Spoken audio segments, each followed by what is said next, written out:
처음부터 해서 몇 차례 몇 번, 글쎄 한 5번, 4번, 5번 해서 오픈애쉬의 테크니컬 스펙을 한번 정리를 하려고 그래요. 요거는 이전에 개념은 오픈애쉬에 대한 개념은 이미 제가 다 정리를 했죠. 이번에는 좀 테크니컬한 부분입니다.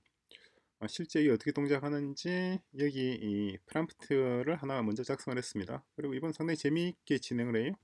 왜냐하니까 오픈해시는 사실 오래전에 이미 정리가 되어 있는 개념이에요. 그리고 오픈해시 이는 의 어떤 테크니컬 스펙과 관해서 이미 정리되어 있는 건데 이것을 딥식 R1이라는 게 최근에 나온 거잖아요. 딥식 R1을 이용을 해서 을 이용하여 그 뭐라고 해야 되나 좀 그 이론을 좀 더 가다듬는 정교 이론의 정교화라 그럴까요? 정교화 과정을 한번 보여드리려고 그래요. 이걸 보여드리는 이유는 뭐냐니까 앞으로는 이제 논문을 쓰거나 혹은 연구를 하거나 개발을 하거나 할 때는 무조건 하고 AI를 써야 된다는 거죠. AI 없이 지금까지 2025년을 기준으로 해서 2025년 이전에는 AI 없이도 연구도 하고 뭐 개발도 하고 논문도 쓰고 뭐 박사 학위 논문 뭐도 하고 리포트도 쓰고 했지만은 2025년 이후로는 AI를 쓰지 않을 수가 없다는 것을 이번 예제 오픈애쉬 이론을 좀 정교화하는 과정을 통해서 여러분들이 좀 확인할 수 있을 것 같아요. 그래서 완성된 그러니까 우리 오픈애쉬 아키텍처에 대해서 이미 화이트 페이퍼가 작성되어 있습니다만 그 화이트 페이퍼를 작성했던 과정을 한번 여러분한테 보여드리려고 그래요. 자, 먼저 지설, 나무, 숲을 한 숲을 이렇게 네 가지가 있습니다. 지설은 뭐 한국어로는 감자란 뜻이고 나무는 역시 한국어로는 나무예요. 그리고 숲은 숲이란 뜻이고 그리고 한 숲은 큰 숲이란 뜻이에요. 큰 숲. 숲이고 제주도에는 한수풀이라는 동네가 있어요. 한수풀을 한자로 고치면은 대림이 되죠. 대림 큰 대자에다가 수풀림자. 그래서 대림이라고 하는 동네가 제주도에 있습니다. 있고 대림을 웃기게 이걸 또 한수풀의 한하고 대림의 림을 뽑아가지고 한림이라고 이름을 붙였어요. 한림이라고 하는 한림읍이라고 하는 제주시 한림읍이라고 하는 곳이 있습니다. 특이한 조어죠. 그냥 한스플리라고 하든지 아니면 대림이라고 하든지 둘 중에 하나로 해야 될 텐데 한은 한스플에서 가져왔고 한은 크다는 의미의 한국어 순 우리나라 말이죠, 그죠? 그리고 림은 수플림 한자에서 가져왔어요. 그렇게 가져온 게 있습니다. 자, 그랬는데 이거는 뭐 본론하고 별 상관이 없는 얘기고 어쨌거나 칫솔, 나무, 그리고 숲을 한 숲을 요 네 가지 아키텍처를 이용해서 데이터의 위 변조를 방지하는 어떤 일종의 블록체인 비슷한 기술이에요. 이거 그래서 요걸 이런 식으로 일단 프롬프트를 한번 천천히 읽어보시기 바랍니다. 그리고 두 번째 페이지고 그 다음에 세 번째 페이지 그리고 자, 여기까지 그죠? 그런 다음에 이게 이해가 되셨나요? 이해가 되셨으면은 아주 바람직하고 이해가 안 됐다 그러면은 조금 애매하긴 한데 기본적으로 오픈애쉬는 Git이에요. Git 기반입니다. Git 기반이고 Git 중에서도 체리 피킹이라고 하는 기법이 있어요. 체리 피킹 있는데 이 체리 피킹하고 상당히 유사합니다. 거의 뭐 99.9%가 체리 피킹이에요. 그래서 뭐 간단하게 먼저 설명을 좀 드리자면은 개인이 자신의 데이터 개인마다 개인도 있고 그리고 장치도 있고 시설도 있고 기관도 있고 뭐 등등 있어요. 마다 어떤 이러한 것들을 경제 활동 단위라고 얘기를 합니다. 활동 단위. 그래서 개인과 장치 시설 기관마다 자신의 어떤 데이터 금고를 가집니다. 데이터 금고니까 볼트죠. 볼트를 가지고 있고 이 데이터 금고를 뭐라고 그러냐 지설이라고 부릅니다. 지설. 영어로는 ZSL이라고 부르는 거예요. 그렇고 이 데이터 금고에서 그러니까 개인 사람이라고 가정합시다. 사람은 자기가 어떤 거래를 했다. 그러면 거래를 한 데서 거래 데이터가 있을 거 아니에요. 몇 년, 몇 월, 며칠 날 뭐 어디서 무엇을 사고 돈을 얼마 지불했다 하는 게 거래 데이터죠. 그죠? 트랜잭션 데이터가 있으면은 그 트랜잭션 데이터로부터 해시를 뽑아요. 트랜잭션 데이터. 트랜잭션 데이터에서 해시를 추출하고 해시를 뽑아서 계속 끊임없이 해시를 업데이트, 해시 체인을 구성합니다. 해시 체인. 이게 뭐예요? 이게 기시잖아요. 그죠? 기하고 똑같아요. 똑같은데, 근데 한 가지 또 여기서 추가되는 게 좀 있습니다. 뭐를 추가하느냐 하니까, 그럼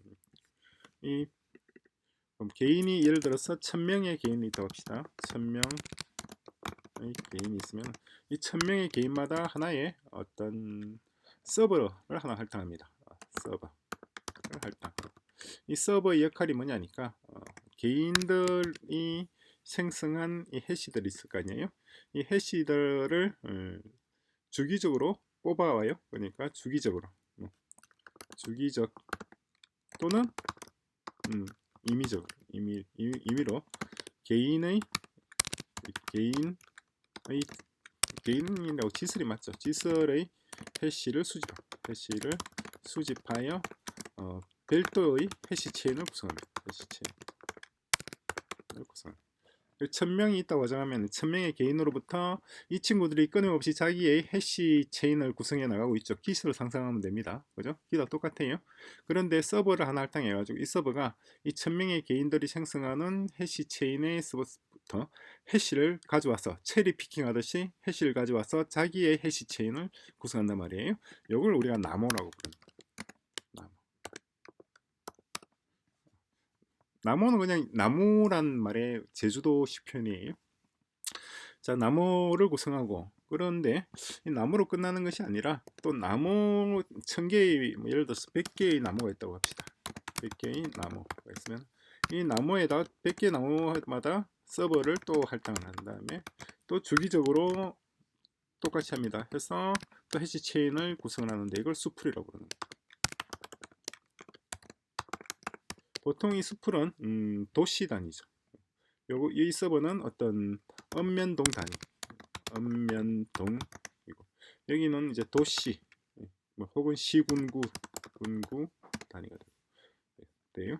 그리고 또 예를 들어서 100개의 수풀이 있다고 합시다.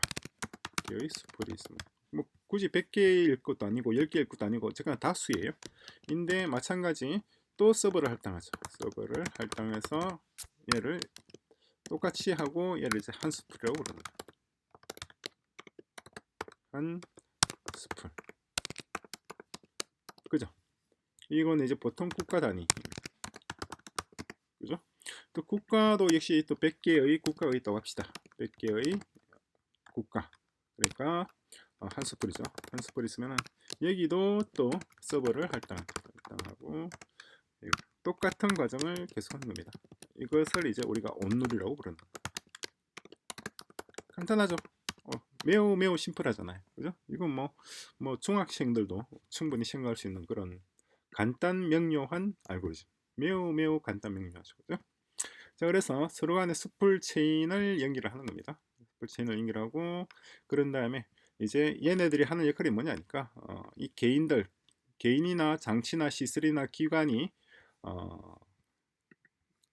해시를 이 나무에게 자신의 해시를 딱 보낸 시점 이후로 그 데이터가 위조나 변조나 수정되지 않았다라는 것을 입증하는 거죠. 그것뿐이에요. 근데 그 데이터가 참인지 아닌지 그건 알 수 없어요. 그 데이터가 진짜인지 아닌지 얘가 거짓말로 뭔가를 기록해 놓고 거기서 이제 해시를 뽑아서 나무에게 보내줬을 수도 있고 아닐 수도 있는데 그런 거는 우리가 판단하지 않습니다. 그건 판단하지 않고 단지 개인이나 기관이나 장치나 시설이 자신이 생성한 데이터로부터 해시를 뽑아서 나무에게 보내준 이후로 그 데이터가 바뀐 적은 없다라는 걸 입증하는 거예요. 그게 이제 오픈AC의 한 가지 기능입니다. 그럼 그 데이터가 참인지 아닌지는 어떻게 판단하느냐? 그거는 별개의 또 알고리즘이 있어요. 그거는 이따가 말하는 호미와 가래로 합니다. 호미 그리고 가래. 가래예요. 자, 간단하죠? 그죠? 자, 이게 기본적인 알고리즘입니다. 자, 요 내용을 참조해서 여기에 적혀 있는 내용을 천천히 한번 보시기 바랍니다. 첫 번째 페이지고, 자, 두 번째 페이지고, 다음에 세 번째 페이지. 그죠? 여기까지. 다 보셨죠?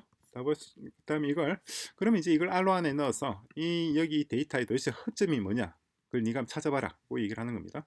그럼 이 친구가 열심히 봐요. 열심히 봐가지고 아 이런 문제가 있구나. 혹은 저런 문제가 있구나. 해서 얘기를 합니다. 얘기한 내용이 이 내용이에요. 상당히 영어로 적혀 있는 부분도 그렇고 정말 깔끔해요. 정말 훌륭합니다. 정말 훌륭해요. 쓸 때마다 감탄하죠. 이제 AI 없이는 우리는 살 수 없는 시대가 된 겁니다. 자. 물론 AI 없이도 살 수 있다고 생각하는 사람들도 있긴 하겠죠. 한데 아마 없죠. 자, 이렇게 돼 있고, 그다음 두 번째 천천히 한번 보시라고 제가 이렇게 좀 올려놓은 거예요. 그리고 이렇게 돼 있고, 그래서 자, 이 기술의 허점이 이런 허점이 있더라. 그 보완책을 이렇게 또 지시래요. 이런 허점이 방금 여기 기술했던 내용에서 보니까 이런 허점이 보이고 그에 대한 보완책이 이런 것들을 하는 게 맞지 않느냐. 제로 날리지 프루프 같은 경우 그리고 타임스탬프와 IP 신뢰성 취약이 있고 그죠? 특히 TT 그죠? 이런 내용 블록체인의 타임스탬핑도 있고 복구 메커니즘도 이런 문제가 있다. 그리고 글로벌 확장에 이런 이슈가 있고 합의 메커니즘에 이런 문제가 있고 보안은 이렇게 하는 게 어떻게 하는가. 흔히 BFT는 이거 비잔틴 폴트 토러런스를 말하는 겁니다. 그 내용인데 PBFT는 Practical Byzantine Fault Tolerance라는 그러니까 비잔틴 알고리즘이에요. 둘 다. 그 내용이 지금 나와 있죠. 그리고 양자 컴퓨팅의 위험이 있으니까 그에 대한 대응책, 법적 규제, 리소스 고갈 공격 취약성이 있고 그죠? 다 맞는 말이에요. 다 훌륭합니다. 정말. 지적을 정말 잘하고 있어요. 그리고 저장소의 관리 복잡성에 대한 얘기. 분산 저장소로 해결할 머클트리 이 얘기도 나오죠. 그리고 다층 구조 복잡성이 있다. 그래서 자 요렇게 요런 내용이 났습니다. 요 내용도 천천히 한번 보시기 바랍니다. 자, 다 보셨다고 보고 그러면 다음 영상에서 그럼 여기서 지적한 이러한 허점과 보완책을 어떻게 적용하는지 거기에 대해서 또 설명을 드릴 거예요. 그 설명이 뭐냐니까 지금 이게 수풀 초안이라고 되어 있잖아요. 밑에 보시면은 수풀 초안돼 있죠.